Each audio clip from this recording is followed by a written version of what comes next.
Bonjour à tous, je suis Kylian Marley, votre trader formateur, et dans cette vidéo je vais vous expliquer que le taux de réussite ne veut pas forcément dire que nous sommes performants. La majorité des gens jugent un groupe ou une personne en fonction de son taux de réussite en bourse. Seulement, le taux de réussite ne veut pas dire grand chose, et c'est une grave erreur de penser comme ça. Je vais vous démontrer simplement à l'aide de quelques calculs très simples que l'on peut être un trader perdant avec un taux de réussite élevé en bourse. C'est vrai qu'en termes d'arguments marketing pour vendre un système, rien de mieux que de promettre un fort taux de réussite en bourse afin d'attirer un maximum de monde. En effet, pourriez-vous me refuser un abonnement dans mon groupe par exemple si je vous promets un taux de réussite de 95%? Avant ça, voyons précisément ce qu'est le taux de réussite. Lorsque vous allez clôturer votre position sur le marché, vous avez deux possibilités. Soit vous la clôturez en perte, où le ratio va chuter, soit vous la clôturez en gain, où le ratio va augmenter.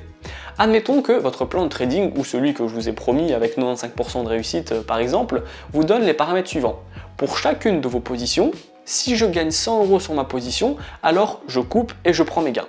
Si je perds, donc si je perds 2000 € sur ma position, je coupe et je prends mes gains. Alors pourquoi ce système vous fera perdre de l'argent? C'est parti pour un simple petit calcul pas bien difficile.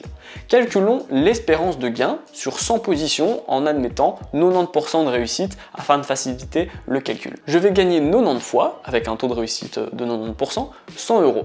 Donc je vais avoir 9000 € de bénéfices. Par contre, je vais perdre 10 fois, avec mon taux de réussite de 90%, on perd 10 fois, je vais perdre 10 fois 2000 €. Donc, moins 20 000 € de perte. Au final, avec une technique qui propose 90% de réussite, je perds 11 000 €. Bien sûr, cet exemple est extrapolé, même si de telles pertes arrivent pour les non-disciplinés, c'est tout à fait possible. Vous avez vu que ici, mon petit exemple a bien démontré qu'une technique avec 90% de taux de réussite peut vous faire perdre de l'argent. Le taux de réussite en bourse n'est pas la clé du succès.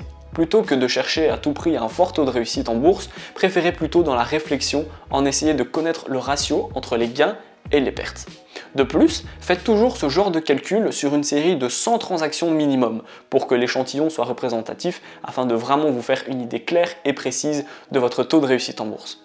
Un système qui gagne seulement une fois sur 3 peut vous rapporter des gains. Imaginons le système suivant, si je gagne 200 € sur ma position, alors je coupe et je prends mes gains. Si je perds 100 € sur ma position, je coupe et je prends mes pertes.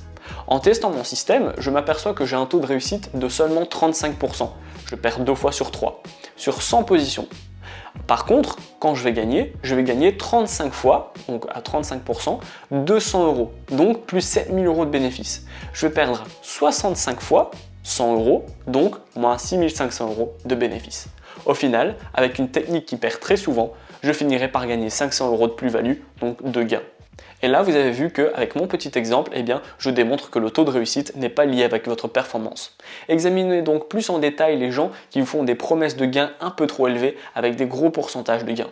Mettez votre ego de côté et travaillez sur la psychologie. L'effet psychologique est le plus important pour gagner en bourse. Les gens cherchent plus à réussir et avoir un taux de réussite en bourse plutôt que de se concentrer sur le fait de gagner de l'argent en bourse. Ne serait-ce que pour le confort de gagner, pourtant ce n'est pas vraiment le plus important et les statistiques sont de votre côté. Un conseil, si vous n'avez pas de système de money management avancé, assurez-vous de gagner au minimum 2 fois ce que vous pouvez vous permettre de perdre. On parle alors de ratio 2-1. Il vous permet de gagner en bourse sur le long terme. Vous pourrez ainsi vous performer avec un taux de réussite de 1 fois sur 3 tout en générant des plus-values dans le trading. Vous voulez gagner en bourse? Mettez un take profit à plus 100 € et un stop loss à moins 50 €. Vous voulez gagner 10 €? Un take profit à 10 € et un stop loss à moins 5 €. La vidéo est terminée, j'espère qu'elle vous a plu. Si c'est le cas, n'hésitez pas à la liker, à la partager et abonnez-vous. A bientôt, au revoir.